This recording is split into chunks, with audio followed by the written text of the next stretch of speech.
Hey, Michael here. A very minor note before the audio begins. Will asked me to let you know that all opinions he shared in this podcast are his own. What has inspired you recently? So I would say my writers inspire me every day. A lot, like the work that I do is inspired and driven by them. So a lot of times they'll tell me something that I wasn't consciously thinking about. It'd make my life easier if IndyGo did this or if they moved this stop here. And a lot of times I'm like, yeah, why not? And so a lot of times we'll have those conversations and we can make somebody's life a little easier. So I would just say my writers inspire me every day.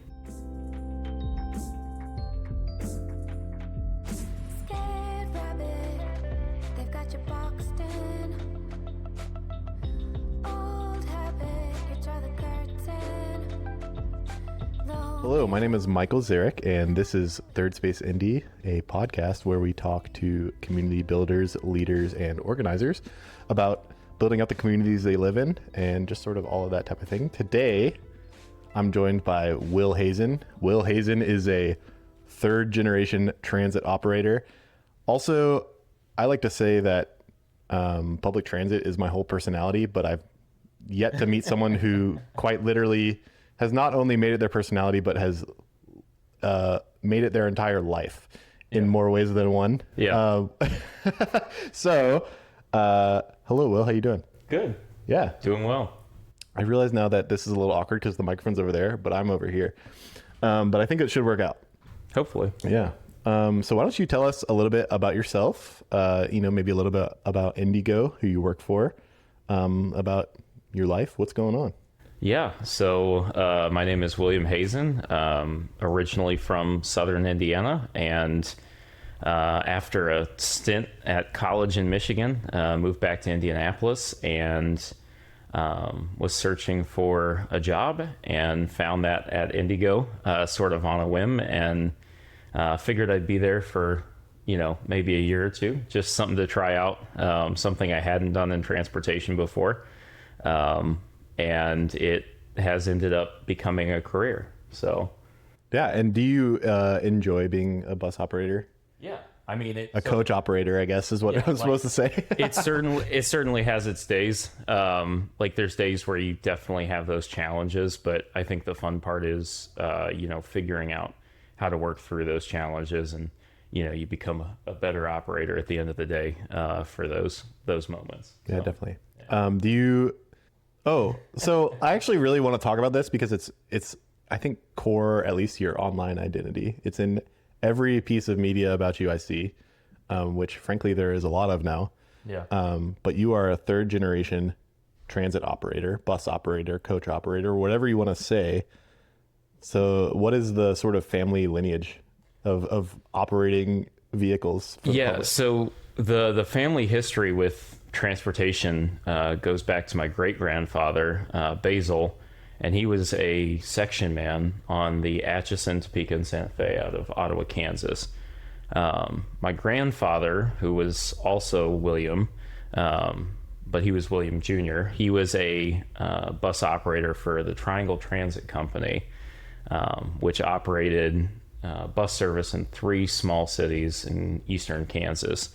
So he drove and managed transit systems in 2 of those 3 in El Dorado and Ottawa.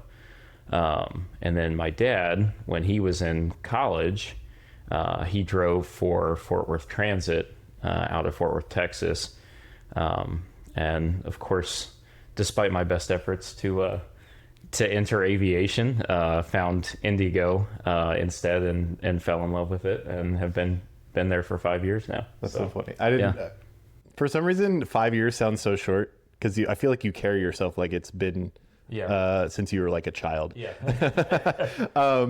Do you feel like a certain, like, does that through line from your, I guess, ancestry make you feel more connected to your job at all?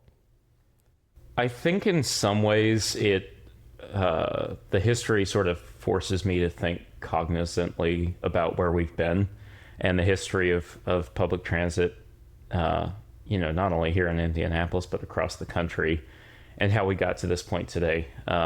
where, the government subsidized cars and then had to step in and save, these for-profit transit companies by buying them out and making them municipal corporations. So I think, to an effect, the history of my family working in it and knowing their experiences sort of informs my experience a little bit. So yeah, great answer. I like that. So,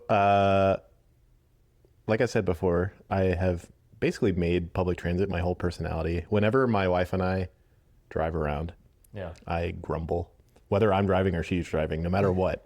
I am grumbling, and she goes, Michael, what's wrong? And I say, car-based society. Yeah. And as a result, this is it's sort of a running joke, but I haven't really made the joke so often. But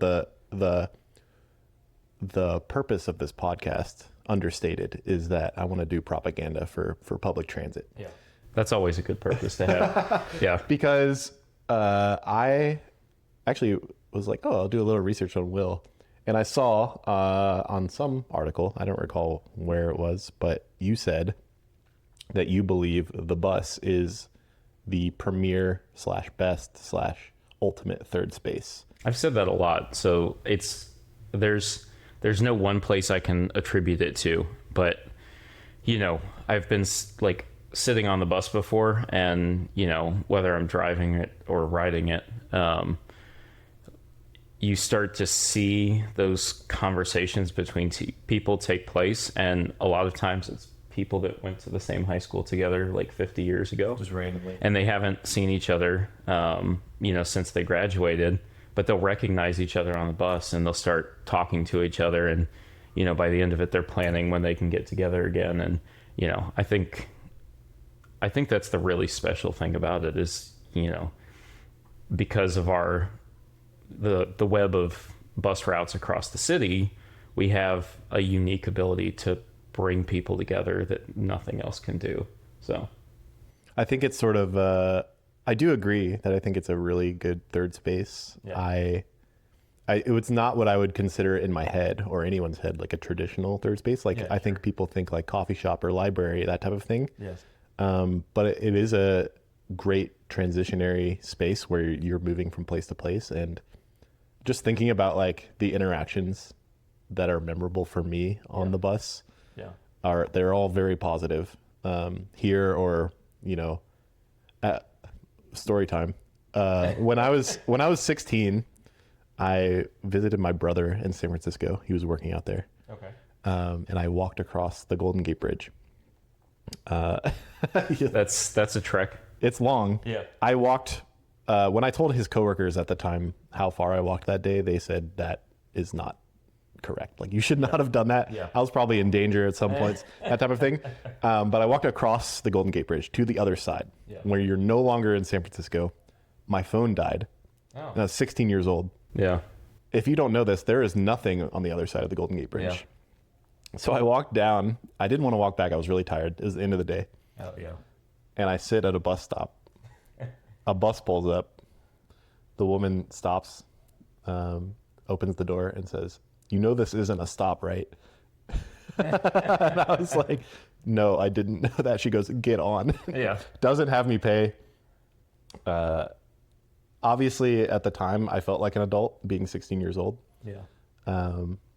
But she clearly saw me as what I was, which is a child. Yeah. And she got me on, took me back into town, and I just got off somewhere and got to like a Starbucks and charged my phone. Yeah. But that's like a core memory of mine, is like that random bus driver straight up like saving me from the middle. Yeah, I definitely had a few moments like that where you just see something that looks out of place and you're like, you'll pull up and you'll be like, do you need help? Yeah. Like there was one day I was driving the 10 on West 10th Street, and I was over, I think it was close to Belmont Avenue on the west side. And I just like, it's dark outside, it's winter, and there's this like kid walking down the street. And I'm like, in my head, I'm like, that doesn't look correct to me. How old was the kid, or around? Probably 4 or 5. Oh, That is like capital K kid. Yeah. And I was like, that doesn't look right to me. So it's one of those things. And then come to figure out, he had climbed on, while his parents were making dinner, he had climbed on like a stool and hopped out the window and decided to go for a walk on West 10. So we were able to get him back to his parents and everything. But there's a lot of times where you have those moments where you're like, that doesn't seem right. Let me stop and see if I can figure out because I think more than most drivers, bus drivers are probably paying a lot more attention to their surroundings than just about anybody else on the road, save pedestrians and cyclists. But yeah, I've had a really good experience. Shout out to IndyGo with the buses. With the buses here, I really have. Yeah. I have overall had like a great experience with all the bus drivers, and it's been super comfortable, and I've really enjoyed it. What bus line are you on? So for one more week, so every 3 times a year we'll swap. So we do typically June, October, and February are the 3 times a year that we sort of rotate around. Is it to give you a little spice in your life, or? Mainly it's to allow the agency to readjust schedules, to improve on-time performance, better align different route schedules, to sort of reduce splits on drivers and stuff like that. So it's mostly a scheduling thing. It gives us the flexibility 3 times a year to sort of realign routes to meet demand and that sort of thing. Because obviously, in the summer, you're not picking up 100 school kids in front of Crispus Attucks. So not something I had considered. Yeah, you sort of have to go through and adjust the schedules as such, a couple times a year. And so right now I'm on the 4 and the 34 primarily, but I also do a little bit on the far east side with the 21 and the 87 on Mondays, and then 1356 on the southeast side on Sundays. Cool. So I sort of get around the city right now, but next pick I'll be primarily on the 3, so Michigan Street, east and west sides. Got it. So yeah. And I've only ridden the red line so far. I live in Broad Ripple, so okay. I just go north south. I'm boring. What about is there anything sort of? I've thought about what it would be like to be a bus driver before. Yeah. Does it get tedious? Does it get do you just enjoy saying hello to people? What's the driving force? You've been doing it for 5 years. Yeah, so I wouldn't say it's tedious. Like the best part of my job is that it's different every single day. Like there are days where I'll see a lot of the same people, but every day for me is different. I'm seeing different people. I'm seeing them at different places. They're going to different things. And like I said, I do have those regulars. But, whether it's construction or the weather outside, you have a different experience every day on the same route. So, yeah, that's the thing I love about it is, sort of the dynamism of it. Yeah, I've had a different experience, at least socially, on the bus every time I've gotten on. Like one day there was a protest downtown, and it was fuller than I've ever seen it. Yeah. But the energy was like amazing on the bus. Yeah. I was super happy that day. One day there was just like this older gentleman behind me who was like a security guard, and we just chatted for a bit. But yeah, it's definitely, I really enjoy the sort of similar probably to what you experienced, just sort of the constant rotation of people that getting on and off the bus, and the personalities I'm sure you encounter. Yeah. There's certainly there's people that by their first name. And like, there's this guy named Walter, who you might have met on the red line. Older guy, and he'll get on there and he's like, he always jokes with me because he knows I own buses, and he's like, I got a bus to sell you. And he's trying to sell me a red line bus while we're on the red line. And so you get characters like that every day that sort of know a little bit about you, a little bit about them, and they'll joke with you on the way down to the transit center. So, all right, I'm going to ask you to do some preaching for me. Okay. Sell me on public transit. What's going on? Like, why should Indianapolis keep going in on it? And I'll maybe chime in a little bit because I got my own opinions. Sure. So public transit is a great way as a city for us to reduce congestion on city streets. It's a great way to meet your neighbors. It's a great way to save money. It's an all-around great way to get around. And for every dollar you invest in public transportation, you get a return bigger than that. So the city does better off the more we invest in public transit, whereas with cars, it's the opposite.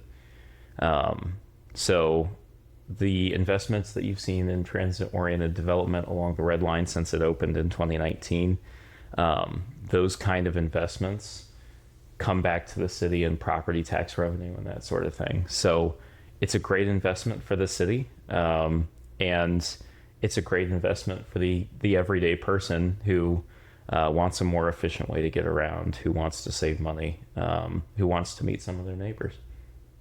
Great answer. Yeah. I agree wholeheartedly. My big thing is like the common complaint in Indianapolis right now, I've probably mentioned it on every episode of this so far, is potholes. Yeah. Public transit. Yeah. It solves that problem too. It helps solve it. Yeah. Like, you look at 38th Street before the Purple Line opened, one of the worst streets, in the city, especially if you would have driven down like 38th Street between Sherman and Emerson before the Purple Line, you know, there is a good chance you would have, you know, misaligned your spine going down that street. The bumps were so bad. And now you go down there and it is one of the smoothest roads in the city. It's such a nice ride down there. And there weren't even sidewalks on that street. Now there's sidewalks on both sides. Well, there's a shared use path on the north side of the street and a sidewalk on the south side. So even for people who will never ride the bus, public transit is a fantastic investment, because we a lot of times are making those infrastructure improvements to your street so that you can walk the dog without wading through mud on the side of the road and stuff like that. Mm-hmm. And even if you're a drivers will tell you 38th Street does not flood anymore because IndyGo upgraded the drainage on that street. And, you know, the streets are smooth, so you're not replacing your rims every other day from trying to drive down 38th. I do. This is something that's really understated, at least if you're not paying attention actively. Like, public transit benefits car drivers in every way. Like, less traffic, smoother roads, you know, all of that stuff makes it better to drive. So if you're car pilled, you should also be transit pilled. Yeah. It's just that absolutely easy. Like, I don't need to cite any sources. The better transit is, the better your drive's going to be, because you've got less people to fight for road space with, you know. So, and it's not even just the BRT projects. IndyGo, when we improve local route bus stops, like we're doing now across the city, everywhere from the Meadows to the Near East Side here, South Side is seeing tons of improvements. And then projects like the Michigan and New York two-way conversion, which IndyGo paid for in part, where there's new bike lanes, new bus stops, smoother roads. Those are things that probably would not have happened as quickly if it was left up to the city alone. So the ability of IndyGo to go out there and fund these projects and get grants to improve street infrastructure is huge. So, all right, and I'm not trying to get you in trouble, but I'm unemployed. Okay. So why might someone like myself work for IndyGo? If you don't have good answers, we can skip. No, it's a great job. The benefits are fantastic, and help you pay for this house. Yeah, that we're in right now. Yeah, and you have the ability to make change in the city that you can see every day. I think a lot of people are stuck in jobs where they feel like, you know, what am I doing? They can't find their sense of purpose. Mm-hmm.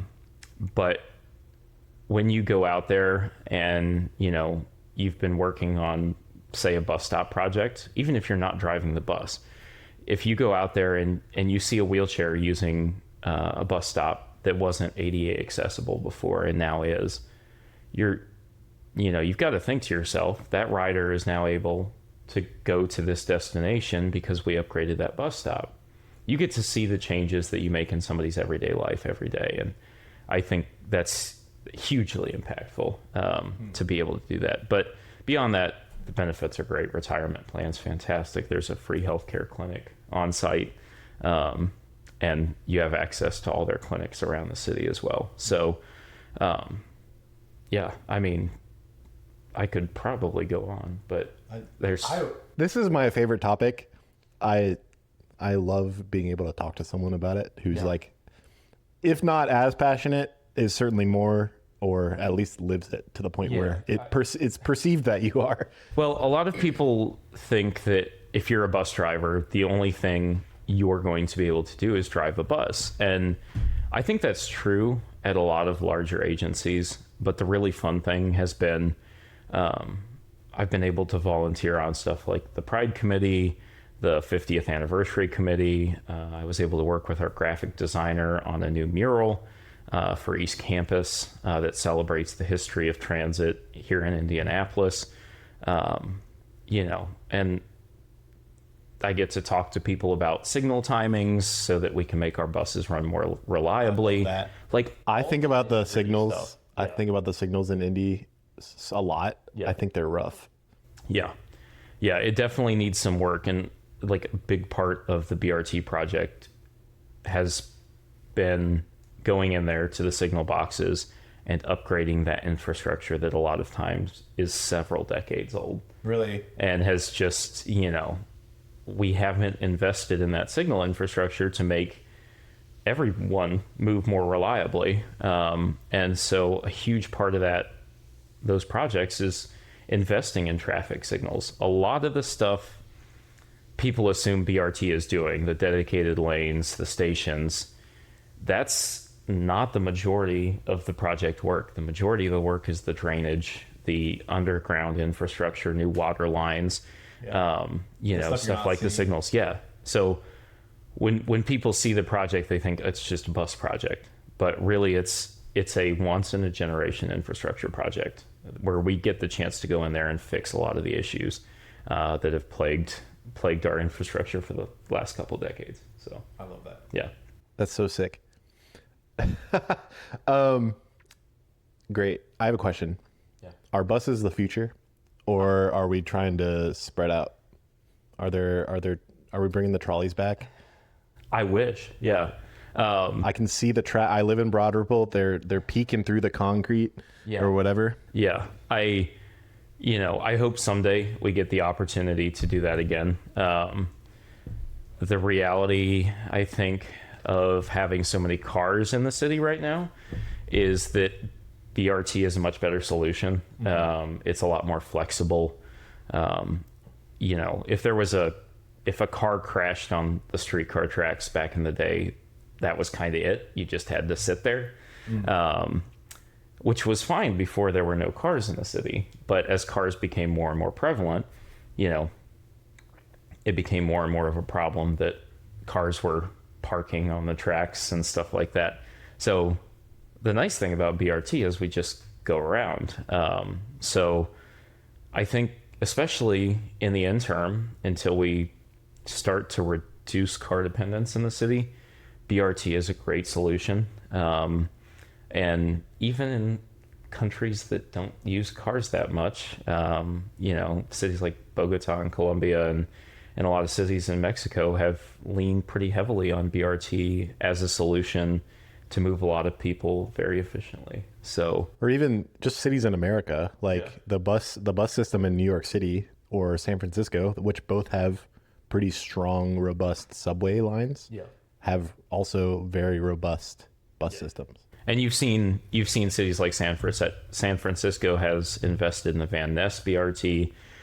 In New York City, you've seen things like the 14th Street Busway that help move buses more efficiently. Because ultimately, a lot of times your last mile solution is still going to be a bus. So even if you have a great rail system, you still need a bus for a lot of those last mile connections. That's amazing. All right, let's step back Who's Will Hazen? Like, where have you, so you've been in Indianapolis at least 5 years. Yeah. How many years have you been here? About 6 now. Okay. Yeah. Wow, I didn't realize you're such fresh blood. You're so integrated into the community. So I'm from Southern Indiana. We moved to Fishers when I was about 8 years old, probably 8 or 9. And as soon as I had the opportunity to leave Fishers, I did. I feel like maybe that's because it's like funny that's like survival bias. You hear the people who leave Fishers wanted to leave Fishers. Yeah. That's because that's the only people you meet. So I lived in a small town in Kansas for a summer and interned at a historical society there and worked on the restoration of a caboose while I was there. And so that was sort of like, my shot into transportation. But even before that, when I lived in Fishers, I was volunteering at the Indiana Transportation Museum in Noblesville. So I was a car attendant there. I got my motorman's license. So I worked on fair train and stuff like that. All the Christmas trains. So had that love for transportation. You said you wanted to do aviation, but all the signals you're telling me of your history are different. So after Kansas, I went to Michigan, and I was still driving down to Indiana to work at the Railroad Museum after they had moved to Logansport and were operating trains out of Kokomo. And did my pilot training, got my pilot's license in Michigan. And after Michigan, sort of decided I was going to come back to Indianapolis, moved back down here with a friend of mine. And I had a friend who happened to work for IndyGo, Jerome Horn. And he was like, put in an application, man. Like, I'll give you a tour of the garage. So I went and walked through IndyGo's garage. He told me about all this stuff IndyGo was doing. And I was really excited about it. Like, this is an organization that's trying to make the city a better place. And, it was like, seems like it would be fun to be a part of that. And so I jumped on the opportunity and got hired at IndyGo on my 22nd birthday. Didn't start class until October, but it's been a fun ride since then. So where, maybe I missed it. Where in the city have you lived? You're on the Near East Side now. That's what we'd call this, I guess. Yeah. So I used to live, just before this, I lived in Woodruff Place, so also Near East Side. And then prior to that, lived at 22nd, Pennsylvania. And then obviously Fishers was not in the city, but strictly speaking, but in the metro area, and was born and raised in Columbus. So just outside of the metro. So, but as a kid, like obviously Indianapolis was the city we came to for, the big events and stuff like that. Yeah. Did you went to the not little 500? That's in Bloomington. The big 500, the Indy 500 this past week? Yeah. So I've been going to that for 9 or 10 years now, save for COVID when nobody was there. Yeah. So what about Indianapolis is like, what's the juice? Like, what do you like? I like everything about it, save for sprawl. I don't like that part. We're working on it. Yeah. So I don't know. I think Indy's superpower is, and I've heard this from friends who moved away too. They felt like this is a city where really anyone can get involved and make a difference here. And in a lot of cities, you feel like a pretty small, factor, but a small cog in a big machine, if you will. But in Indianapolis, I think anyone who wants to, who shows up and gets involved, can make a big difference. And I think you see that in sort of the everyday people who are out here, sort of doing the work. And There's this like, I was thinking about a couple things on the way over here, and I'm interested to share them with you. But the first one, which ties into this, is I was thinking about what it would be like to start this podcast I'm doing in Los Angeles, which is obviously a massive city, especially in comparison to Indianapolis. But Indianapolis is not small. No. But having started this here and released one episode so far, second one soon, there is this feeling that even though the city is sprawled, that people care about whatever other part of the city you're telling them about. Yeah. Hey, what's going on the Near East Side? I picked up what's the small newspaper, the community, the Urban Times, like that type of thing, that small community newspaper that talks about what's going on all over the city. Yeah. It's a little gossipy kind of. Yeah. I think is not something that you find in larger cities. Like people like their certain neighborhoods, they care what's going on in their certain neighborhoods, but they don't really think about what's going on elsewhere. Yeah. And that sort of interconnectedness, I think, is really unique. Well, there's a lot, like, especially here on the Near East Side, there's something, I don't remember the exact number because sometimes neighborhoods merge, like Holy Cross and Arsenal Heights. But like the Near East Side is something like 17 neighborhoods, I think. But it's all united under the Near East Side banner. And there's this community organization that does fantastic work. But even in a smaller neighborhood like this, you've got Westminster Neighborhood Services that's also doing, a food pantry and meal giveaways and helping low-income people as best they can. And then right next door, you've got Inglewood CDC, and they do everything from a food pantry to building housing. Like everyone in Indianapolis, there are so many great people here that are doing such great work and that really deeply care about the city and want to make it a better place. Yeah. And I think that's really unique. Yeah, there's this common through line that I think everyone sort of believes that Indy is in a place where the direction of the city can be influenced heavily on a really small scale. Yeah. On a big scale, but like a single person can have that effect. Yeah, there's some cities that are like sort of set in amber, just based on the way that they've sort of built out and developed. But Indianapolis, for better or worse, is a very moldable city. And I think anyone who wants to can leave their mark on it and make it a better place. So amazing.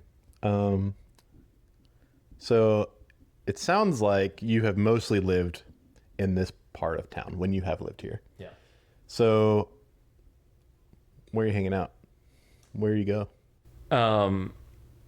My brunch spot, and I might be giving something away here. Is That's garden. okay. No one listens to this. Yeah. Well, yeah, it's gonna go viral after this, and then we'll have problems. Once they hear about the brunch spot. Yeah, I'm gonna not be able to walk in there. Yeah. Secret spots. Brunch spot, definitely garden table. Although I'm really That's not that secret. I'm really interested to try Yash, I think, on Michigan when it opens. YOSH, Yash? It's YASZH, something like that. It might be YAZSH. Apparently, it's like a sort of, I think, Mediterranean style, but they brunch spot. Mediterranean food is I'm half Lebanese. Okay. So I have like this ancestral calling to eat. Yeah. I'm not culturally Lebanese. I don't know Arabic, none of this stuff. Yeah. But I just have this, it's almost like caveman. Yeah. Like I eat Mediterranean food and it just... Yeah, it's like the shark smelling the blood and water. It brings me joy. Yeah. So you shouldn't have told me that. It's dangerous. Yeah. So I've been... It was actually right across the street from my old apartment, and I was always hoping they opened before I moved, but they didn't. But I've sort of seen the activity happening over there, and I'm really excited to try that. But I've got to, I love the tamales over at Tlaoli. Is that the taco shop that's like 20 feet away. Not 20 feet, but Yeah, it's a little like purple sort of house off of Washington Street. I'm going there for lunch. Yeah, really good stuff over there. And then if I just want like a simple hamburger, the Golden Ace, yeah, $6 for a hamburger, cash only, and just a really solid old little bar that's been there since 1920. Really? Yeah, That's cool. still owned by the same family. Does it look like it's from 1920? Oh yeah, yeah. Right on. Favorite pizza place, definitely Futuro. Love. That's on the list. Yeah, I'm gonna isolate some people by saying that. I'm not a Detroit style pizza. I'm a pizza connoisseur, Okay. and I might get hate for this, but I think Indianapolis on the whole has a really weak pizza game. Yeah, you gotta go to Futuro. But there's Futuro and there's the Sam's Square Pies. Yeah. Those both look really good to me. Yeah. They both do incredible pizza. Futuro definitely has the better schedule that fits around my life. So I'm usually there. But Sam's is also very good. So Right on. but yeah. Awesome. Is there any that covers like food? What any like other places? I don't know. Like just like social hangs. I usually like It sounds like you're, at least when we were emailing, you're a busy body. Yeah, I'm usually absolutely. I've got so many things to do in a day, but if I'm like going someplace to just hang out, that's usually Rabble. Okay, the coffee shop. Yeah, so it's a nice place where I can go sort of sit and hang out, and I'll meet people there a lot for coffee. If either that or TikTok. The smoked fish spread at TikTok is just killer. Smoked fish bread.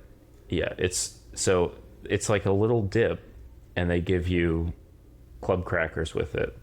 And if you're going there just to hang out, like and meet a friend or whatever, like it's a great little appetizer. And it's the smoked fish spread it's A1. It's good stuff. That's awesome. So you're a cyclist. Yes. Are you involved with the Bike Indy, or what's it called? Cycle Indy? So I've been on the Bike Indianapolis advocacy committee before, but with the schedule changes, a lot of the time, I haven't been on it in a while. I still get the emails about it, but I haven't been active, I should say. I see. So. Oh, actually, I just remembered this. I wrote it down. You have been hit by a car. Yeah, a couple times. More than once. Yeah. A U-Haul, I'm glad an you're- Audi, I'm glad and you're a safe. sedan. So I'm assuming the helmet saved your ass. So I will be completely honest. I was not wearing a helmet Oh my. any of the times I was hit. I'm sort of a Deep breath. yeah. So I'm gonna say I do not wear a helmet personally because I don't think you should have to wear one. That's a hot take. Helmets are for cars. They make car drivers feel comfortable about being dangerous. And so I don't wear one. So it's almost a protest. You're protesting. Yeah, essentially. Despite having been hit by multiple vehicles. Yeah. No, like every single time that I've been hit, it wasn't that I was breaking the law. It's either the motorist failed to yield, or they ran a red light, or Very common here. they weren't paying attention. So, I do understand. I don't blame anyone for wearing one. Do you own a helmet? Yeah. Just sits in the closet though. Like, yeah, I don't think you should have to wear one if you build infrastructure correctly, to the point where cars are going a safe speed, and cyclists have a protected path, and every road user is treated as equal. Then you don't need helmets. Like the Netherlands is a perfect example. I hate to go all orange pill on this. What type of bike do you ride? Is it a cycling bike or is it a hybrid type thing? So I love gravel bikes for Indianapolis. So our biking infrastructure is not, I don't think it's a secret, is not well maintained here. So there's a lot of like broken glass and debris and stuff in the bike lanes a lot of the time.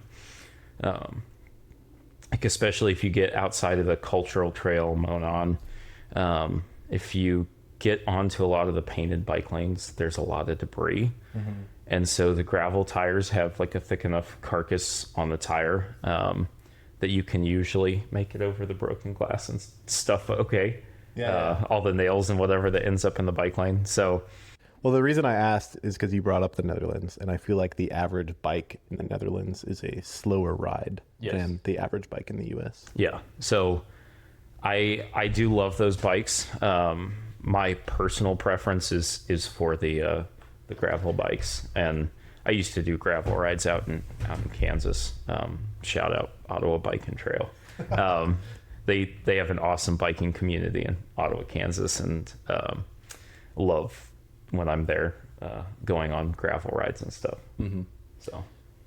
So when was the last time you have come in contact with a vehicle while biking? How long ago? Oh, geez. It's probably been about a year. Okay. But all of them have been here in Indianapolis? Yeah, so all of them have been within a block of Washington Street too.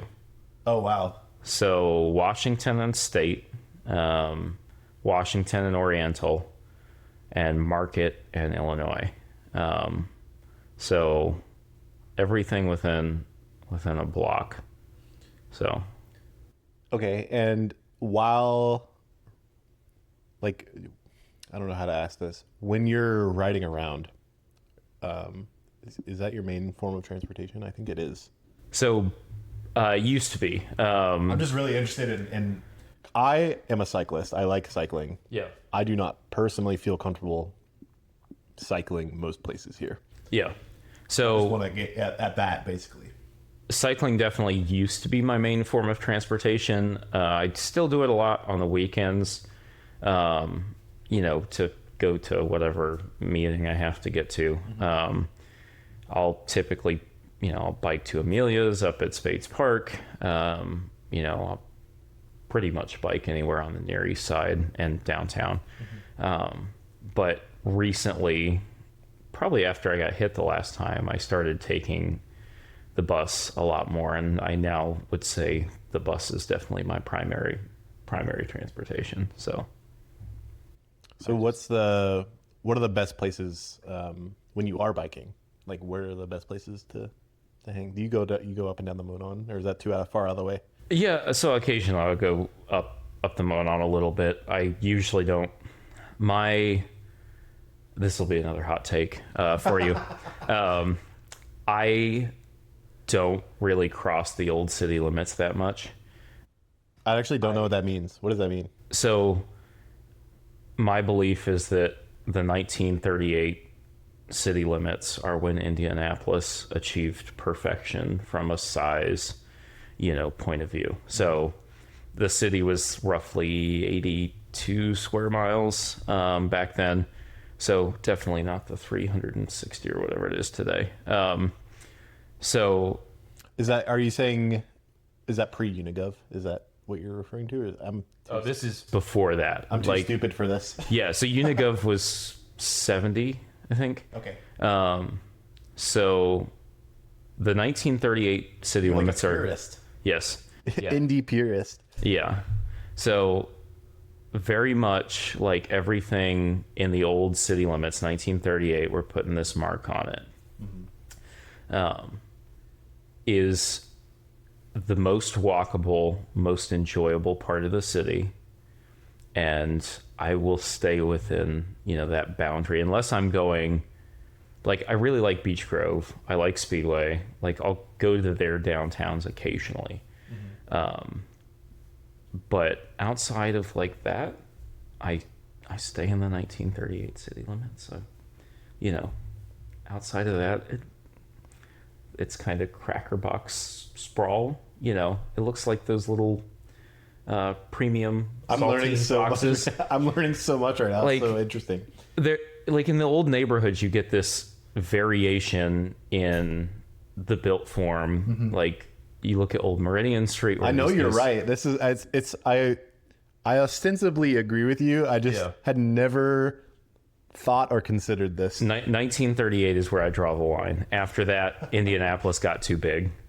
It got too big for its own good. Like the old city, you have these interesting streets where there's commercial spaces. There's these houses with lovely, intricate details. The palatial mansions on Meridian Street. Like you have so many interesting. You heard it here first. Will Hazen is deeply conservative. Yeah.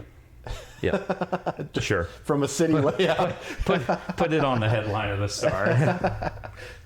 That's really interesting. I'm glad I asked, or we got to there. Yeah. Okay, you mentioned earlier, I had not, maybe you didn't mean this in the way that I thought you mean, but you just said the words, I own buses.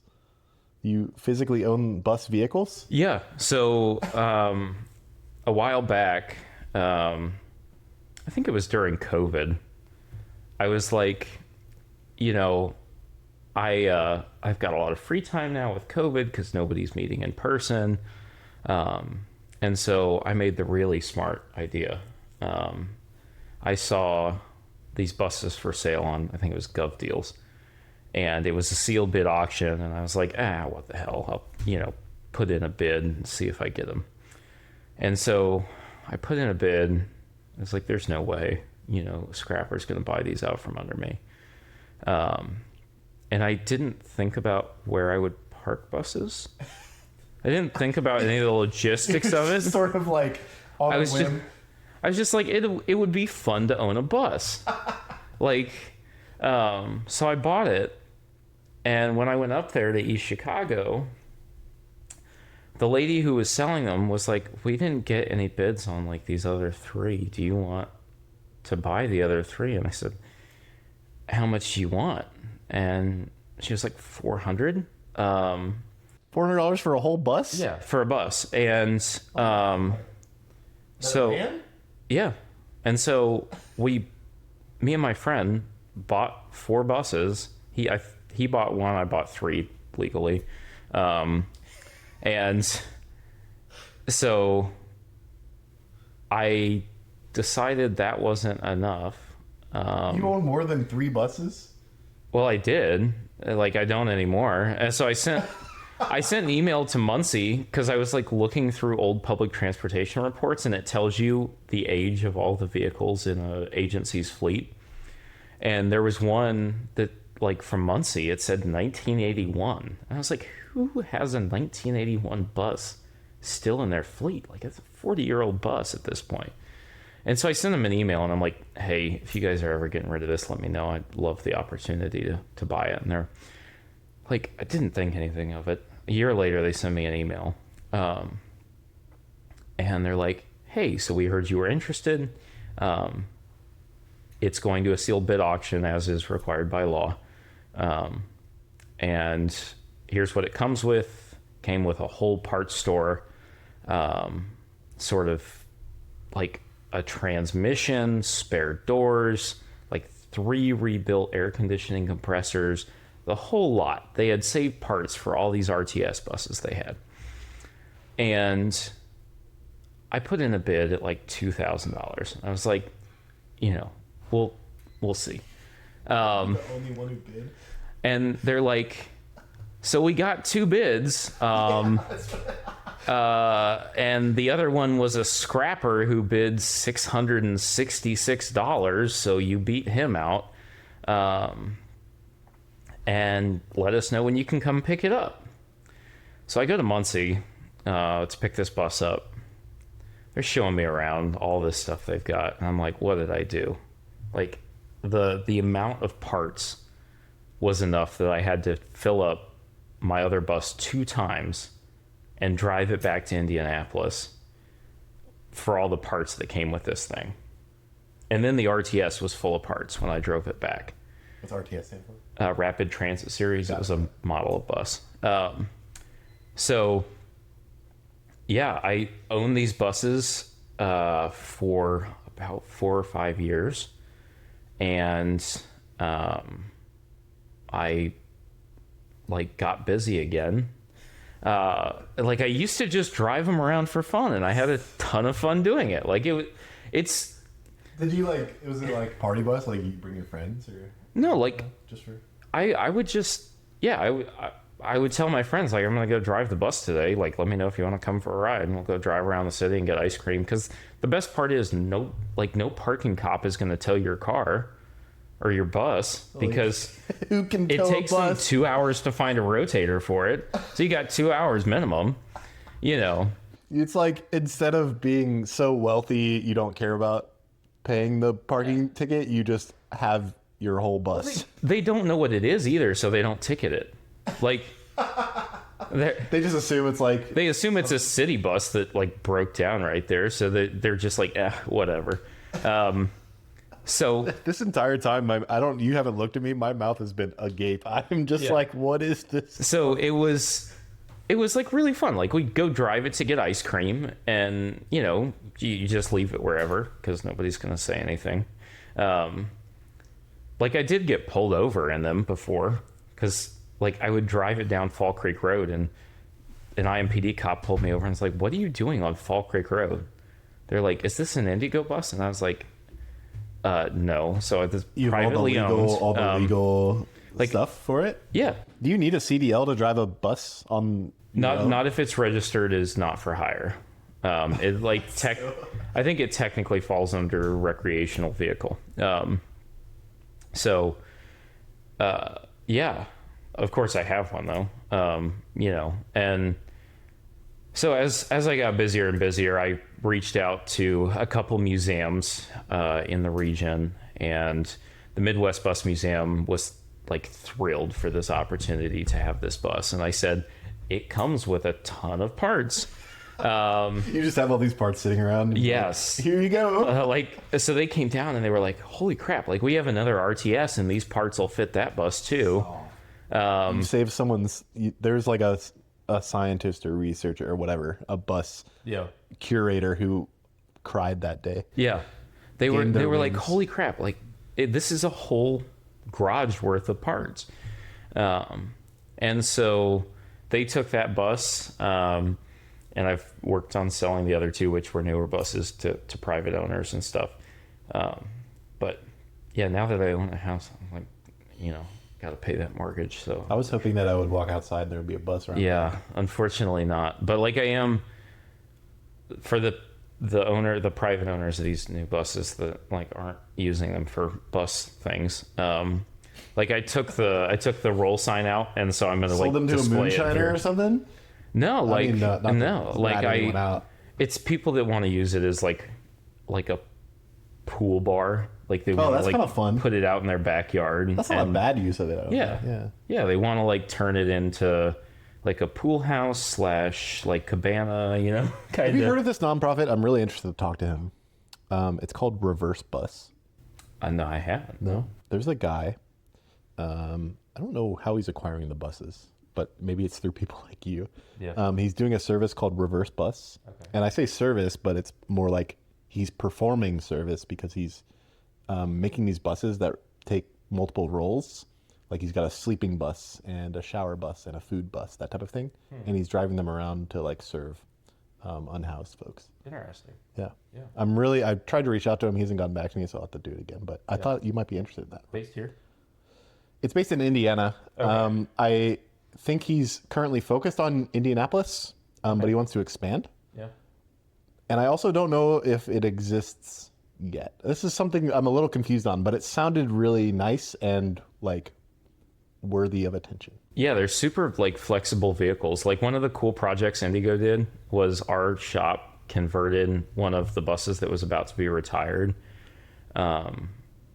They converted to like a mobile grocery store. And Eskenazi uses that now as like a a roving grocery store that can go to food deserts and stuff like that, and they can provide produce to people who live in an area that's underserved, with fresh food. Like they might have a corner store that sells chips and that sort of thing, but they don't have something where they can get fresh produce, and so that bus can go there. And then like one of our old buses is going up to Westfield to become a boutique and a sports park.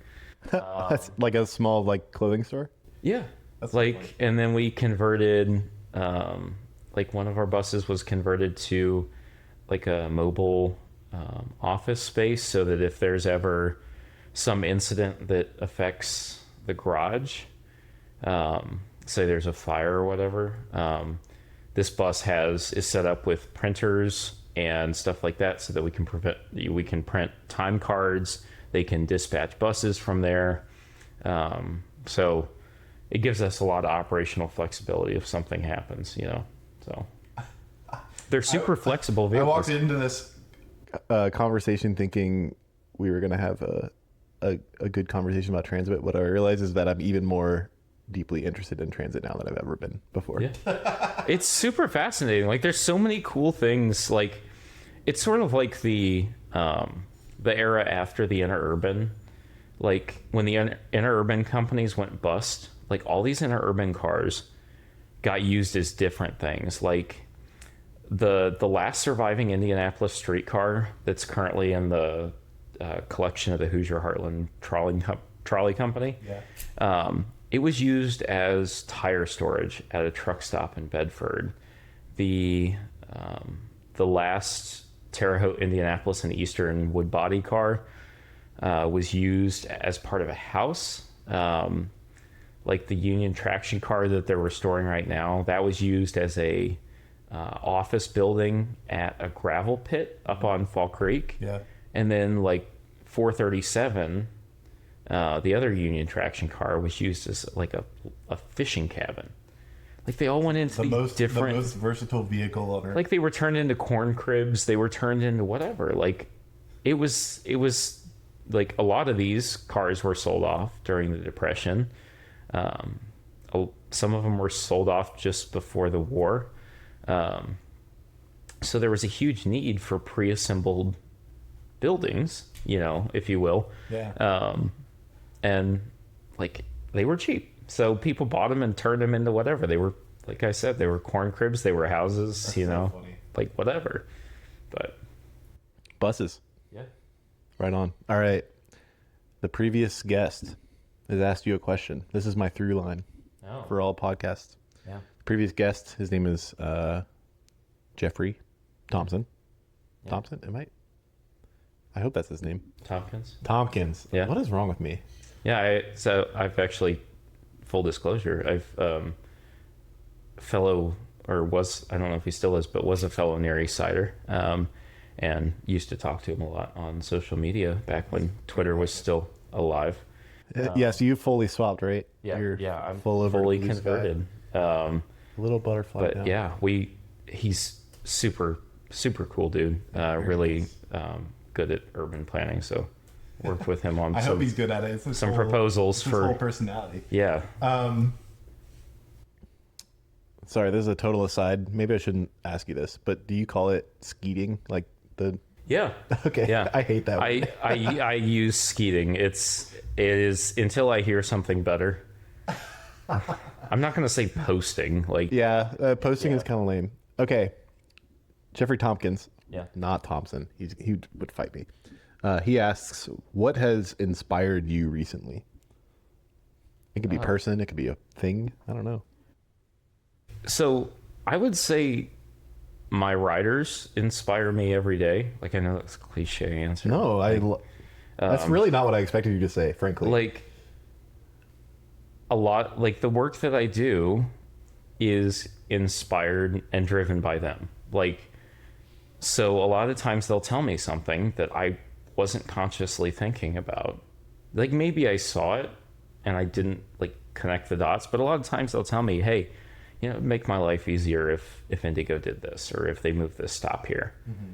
And, a lot of times I'm like, yeah, why not? Like, it makes more sense for it to be closer to this destination versus this one. Like maybe the old stop was close to something that used to be open, but now it's closed and the building's been torn down or whatever. And like, it makes more sense to move it. And so a lot of times we'll have those conversations and, you know, we can make somebody's life a little easier. So I think I would just say my riders inspire me every day. Any specific rider in question? Can you name names? Are you allowed to? Yeah. Well, I mean, there's 100 people. Like, I'm not going to pick favorites in case they hear it. But like there's one rider on the 34. I'll give her a shout out, Charlotte. And like, when I told them that I had to be away from the bus for a day for the Coach Operator of the Year ceremony. Congratulations. Yeah, like, thank you. They wrote me a card, gave me a bag full of snacks, and, you know, they all gave me their congratulations, and I still got that card hanging on my fridge, as I do with every thank you I get from a rider. So those are the people that inspire me and that I do it for every day. That's amazing. I also had a lame answer. My lame answer was podcast guests. So Yeah. you know, Well, it's just the people you interact with that inspire Yeah. you. I hope the people you're interacting with inspire you. I spend most of my day with bus riders, so that's who I spend most of the day talking to and learning from. So, Amazing. Yeah. All right. It's loosely hinted at, but I also need you to ask the next podcast guest a question. It can be about anything in the world. It doesn't have to be. Yeah, that's hard because It's hard. I can ask them what their favorite bus route is. What if they've never ridden the bus? Yeah, no, put them on the spot. I don't know. I guess I would ask them like where their favorite space is in Indy that brings people together. You can rephrase that however you want, but like what's their favorite space, you know? Yours is the bus? That's the whole point of the podcast, right? Yeah. So we're like mine is for sure the bus. You know, the connections every day on there. So I haven't lived here that long, yeah. but I think I have an answer.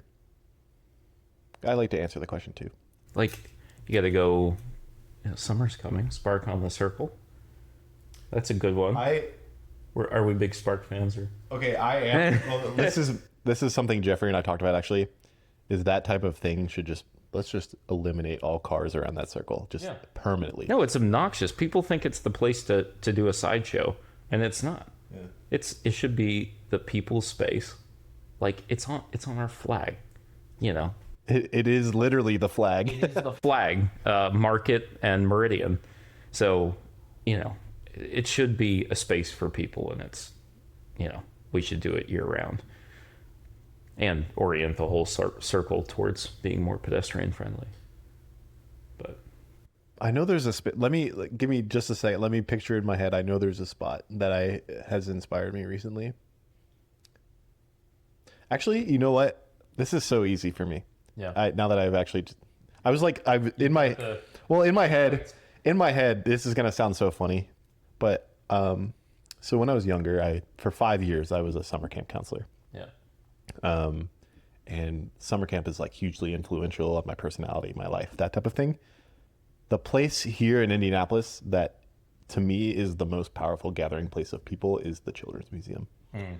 I think that the level of joy and togetherness that you can experience not only as a child, but as a parent or even an adult. I don't have a child. So like I went with a friend who has a child, and just like, it's so amazing. I think that the Indianapolis Children's Museum which is why it should be free, right? I think a lot of museums in Indianapolis that are not free should be free. Yeah. And plug accessible via routes 30 red line and the purple line. So if people are looking for how to get to the Children's Museum without paying for parking, absolutely go with IndyGo. Perfect answer. Yeah, let's plug in IndyGo today. I plug IndyGo. IndyGo, get funded. Yeah. We love you. I love you. I would prefer never to drive ever. I mean, it should be a service that is funded at a level so it's accessible for every person in the city to have access to it. And, you know, we always look, you know, of course, as an agency on how to reduce those barriers to entry, which more of our public spaces should be like that. They should have a very low barrier to entry so more people can enjoy them, because the Children's Museum is expensive. It's really cool, but it's How much expensive. does it cost? I really don't know. It's probably 40 some. Yeah, it's pricey. Yeah. Like if you're low income, you know, that's a tough sell. But Definitely. all of the kids in the city, like especially if you're a Marion County resident, it should be free. Yeah. Sort of like the bike share. Shout There out was Pacers bike share on that too. Unfortunately, it had a corporate backer in Northwest Arkansas. There is like basically owned by the Walton family. Yeah. There's a beautiful museum there called the Crystal Bridges Museum of Art or whatever. And Alice Walton basically helps fund it. And because it belongs to the Walton family, it's entirely free, but it's like one of the most beautiful museums I've ever been to in my life. But I don't think you should necessarily need a corporate sponsor to be open all the time. But you know, if you are a billionaire, use your money for good things Yeah, like sending children to the museum. and paying for Pacers bike share. Shout out to the Simon family. Too. That is also shout out to them. It's free if you're a Marion County resident forever. Use your money for good, and if somebody wants to make a large donation to the IndyGo Foundation, they can go online and do that. If someone wants to make a large donation to me or Will personally, you can reach out to Third Space Indy at Instagram.com. Thank you so much, Will Hazen, for joining me on this podcast. Hit me with a high five. Have a great day, and I hope you listen to the next one. Peace. Thanks so much for listening to this episode of Third Space Indy. If you want to hear more from Mr. William Hazen, you can find him driving around town on IndyGo buses. You can also find him posting about local issues and transit on Blue Sky at William Hazen, all one word. And I would be remiss not to ask you to ride the bus. If you're afraid to, or it's your first time, reach out. I'll go with you. My pleasure. And of course, you can donate to the IndyGo Foundation if you want to see a better and brighter transit future in Indianapolis. Link to that in the show notes. If you want to hear more Third Space Indy guests, you can find us at thirdspaceindy.com and on Instagram and TikTok at Third Space Indy. You can also send emails to thirdspaceindy@gmail.com. I want to hear from you any day of the week. Thank you, as always, to Jennison for permission to use her song Scared Rabbit as the main theme for the show. And thank you once again for listening, and I hope to share the next episode of Third Space Indy with you.